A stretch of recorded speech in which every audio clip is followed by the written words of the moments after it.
What's up, guys? Welcome back to Don't Tell Mom. We are here for our third episode inside the beautiful Boma on Bree Street. As you can see, once again, myself and the dadster starting out this episode together. Thank you for being here. Fantastic to be here. So we currently positioned close to kitchen, so you could get a bit of a feel and a vibe that this kitchen is all happens, right? on an open flame. You can kind of catch it through the back there. Chef's busy getting everything ready. What's exciting about this episode is that we want you to meet the people that made this happen. Fantastic people. So you'll be meeting Reg, who's one of the owners. You'll be seeing good old Stephen Kitshoff stepping in as well. And then you'll be meeting Dane from Bomb Squad, Cape Collective side of things as well. He is the reason why Bomb Squad exists and also why it is in Boma.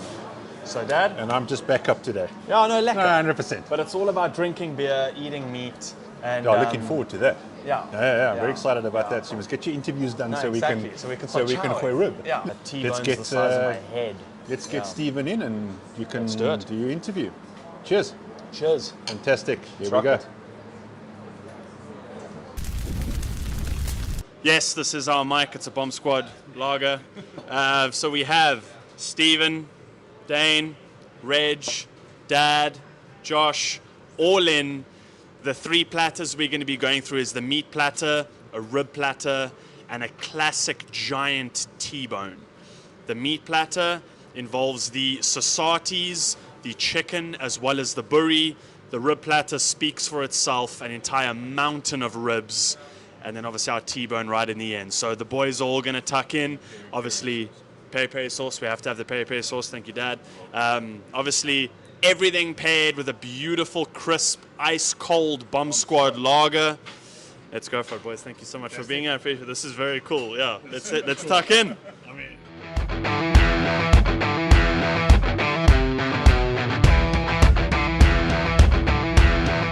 Want a boerewors? I'm gonna kind of go by hand, eh? I reckon by hand is probably the way to go. That's the way to go, eh? I want to step in here. Step in the table. Boerewors in the middle there for Anyone need a board? No, I think we. Yeah, I think Slap some in the middle there. There we go. So that's the one you want. This is the scarp, the famous scarp. Scarp rib. Where's the scarp? Where's the scarp rib from, Kitsy? All the way from the Karoo. Yeah. Where about? Beaufort West. Beaufort West. Yeah. Eddie's the scarp. Eddie! Eddie's the scarp. Now there's a legend for you. How good is that? Lekker zacht, nee. Solid, eh? Did you let them know about the type of sheep that this is? Kitsy? Dorper. The Dorper sheep. Yeah. Dorper sheep. I don't know why I said it like I'm not from South Africa. It's always the accent on the Afrikaans that gets Dorper. Dorper. There we go. The man involved in Boma, the man involved in rugby, the face, one of the faces of the Springboks and Bomb Squad lager, Stephen Kitshoff. Steve, thank you so much for being here, dude. I love introing you every time I intro you. It's the best thing ever. There we go. Hey. I mean, that's a lot of pressure on me. Yeah, there's a lot of pressure. eh? A lot of pressure on me, though. But you're rocking it. It's lekker. Thank you. Knowing Peony and Reg, deciding to go this route of opening such a phenomenal space, what was the idea from your side? Oh, I mean, all credit goes to Reggie because me and Reggie became mates through Village Idiot and always had like long, hard nights, good chats. Can't remember much of them, but like, and I always wanted to get involved in either starting my own bar, a social place where I can invite my mates, make a bit of money from it, or just having something cool behind my name like that. And Reggie actually came up with the idea like for me to get involved with Boma, and like from the beginning when he was starting building out the place, cutting it out, putting such a cool project together, he gave me an opportunity to buy into it, put my name behind it, and very blessed and very happy with what he managed to turn out. Yeah. And Amy mentioned something very special about the land at Boma, and I wanted to go a little bit into that as to how Amy's family are now involved in the history and the being of what Boma is. Yeah, so I got a very special dish and probably one of my favorites on the menu as well. It's like with Eddie's scarp rib. There we go. I love that. So So the scalp rib, or the ribs from the sheep, like comes all the way from the Karoo, brought up by Eddie, and I mean, he absolutely loves his sheep farming, and he's so passionate about it, and you can actually taste it in the meat, like the quality of the meat he produces, and it's solid. It is amazing. It's my favorite dish. Yeah, and he does an exceptional job, and same like Reggie, awesome in taking that concept and using like something that you never actually see in a restaurant, putting it on a dish, and people absolutely love it. So yeah, very chuffed, and and Eddie and Eleanor, his wife, is two special humans, and they absolutely love the farming and they love the farm lifestyle. So they produce something special.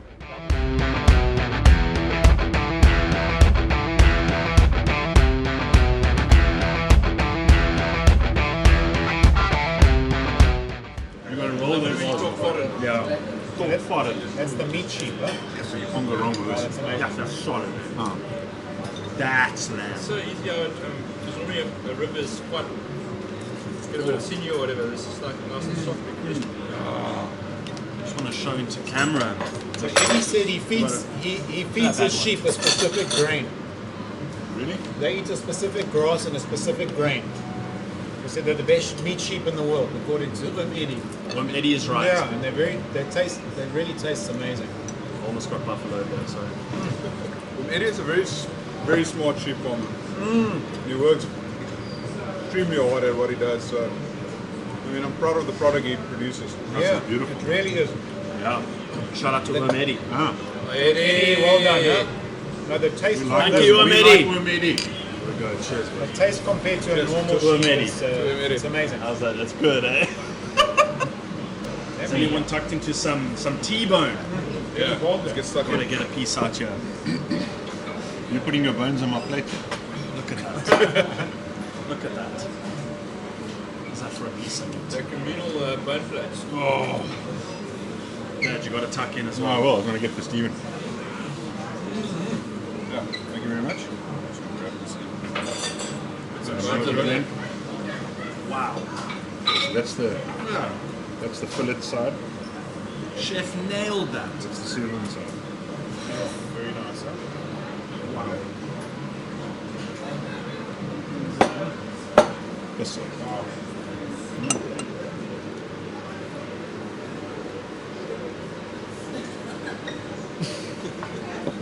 You're supposed to be saying something.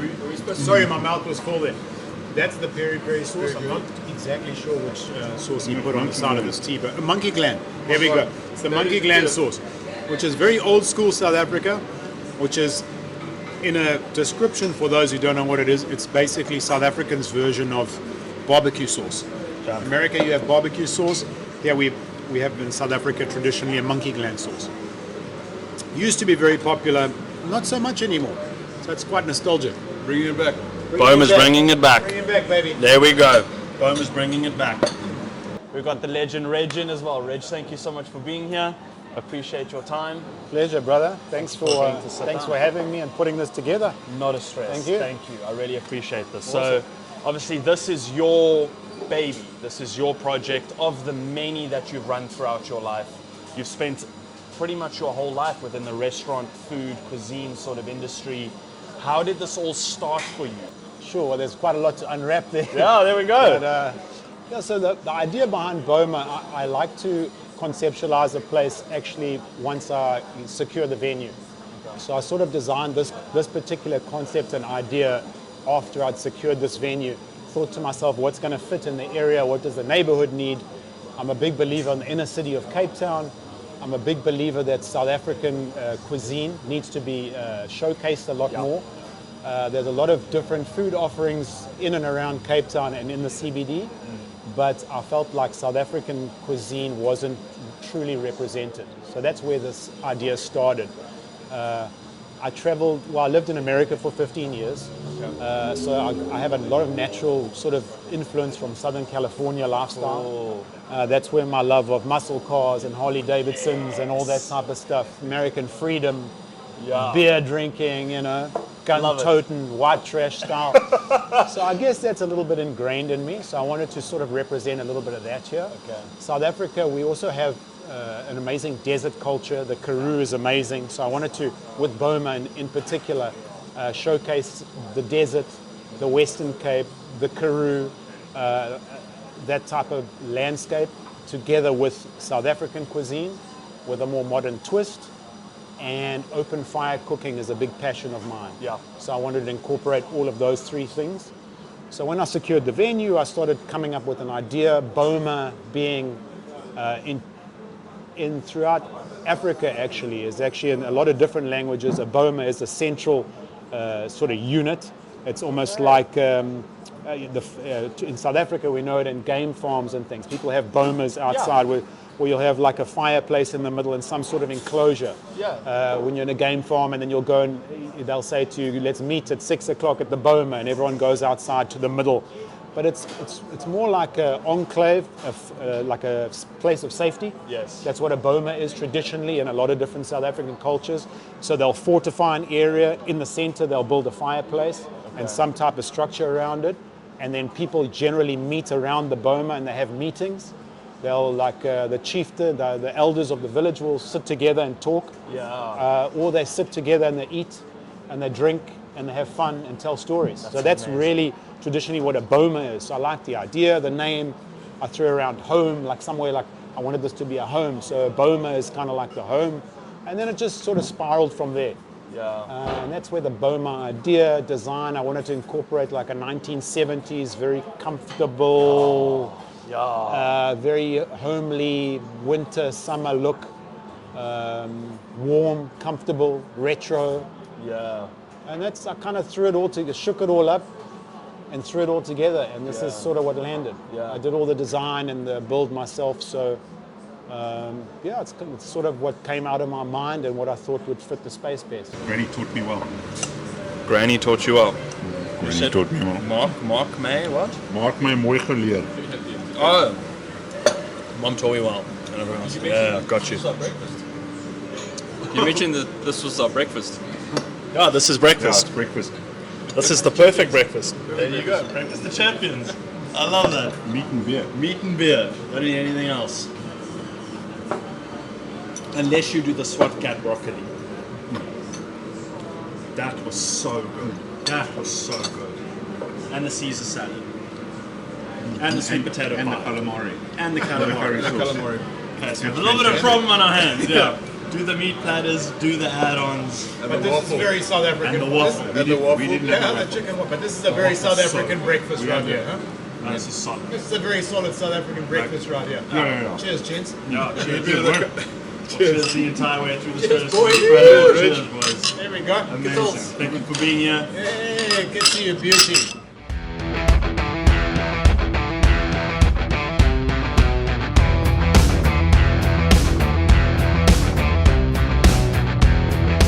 Next up, very, very excited to announce the man that makes beer happen. The man that shows us quality in a glass and is the reason why Bomb Squad has become what it is. His work with Malcolm and Stephen has been phenomenal. His relationship with Reg and Peony has been incredible to see that develop, and Bomb Squad implement their beers here into Boma. Dane, thank you so much for stepping in, man. I appreciate you being here. Pleasure, man. So Great to be here. Thanks for your help, man. Always welcome. Cheers, bud. But I get a lekker cheers with you there to start it off. Got to get a good sip of lager. Wanted to go into your history with beer. How this started, why Bomb Squad, the connections and relationships here. Who is Dane and why beer? Kitsy and I were mutual friends through sort of the same friends as Reg. Reg is one of my best friends, if not my best mate. And he came to me with this thing that these rugby players want to start a beer. I was just like, celebrities and sports stars, what do they know about business? And so I was a little bit apprehensive. And then he said, no, look, this guy's, he's quite smart actually, and he knows more about rugby. And so we met, and I knew Kitsy, I knew his wife Amy probably a little bit better.